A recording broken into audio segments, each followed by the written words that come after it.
যে মানুষ লক্ষ টাকা আয় করতো সেই মানুষ আজকে অসহায়। এই বাবা আর এই মার চোখের পানি দেখলে সহ্য করা যাবে না ভাই। পাটা দেখেন পচে যাচ্ছে, দেখেন একটু পাটা পচে যাচ্ছে, গন্ধ। আমি এই জায়গায় দাঁড়াতে পারছি না, তারপরেও আমি অল্প কিছু কথা তাদের কাছে শুনবো।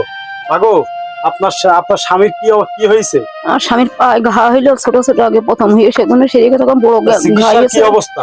চিকিৎসা বাপ আর টাকা পয়সা নেই, কি দেখো অসহায় গরিব মানুষ বাপ। এখন আপনি যারা ভিডিওটা দেখবে দেশের বাইরে দেশের থেকে, তাদের উদ্দেশ্যে মা হয়ে কি বলতে চান? তাদের একটু সাহায্য চাই বাপ, যে আমাদের একটু সাহায্য দিয়ে অসহায় মানুষ যাতে একটু ভালো হয়ে যায়, আর একটা হুইল চেয়ার চাই বাপ। আহা, কাকার দিকে একটু তাকান।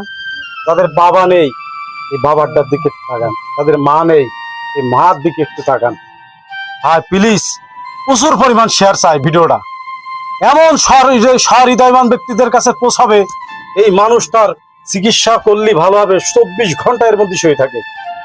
দুনিয়ায় থাকবো না ভাই, দুনিয়ার পরে দুইটা জিনিস, মরে গেলে দুইটা জিনিস থাকবে, এক হচ্ছে দান খয়রাত, এক হচ্ছে নেক সন্তান।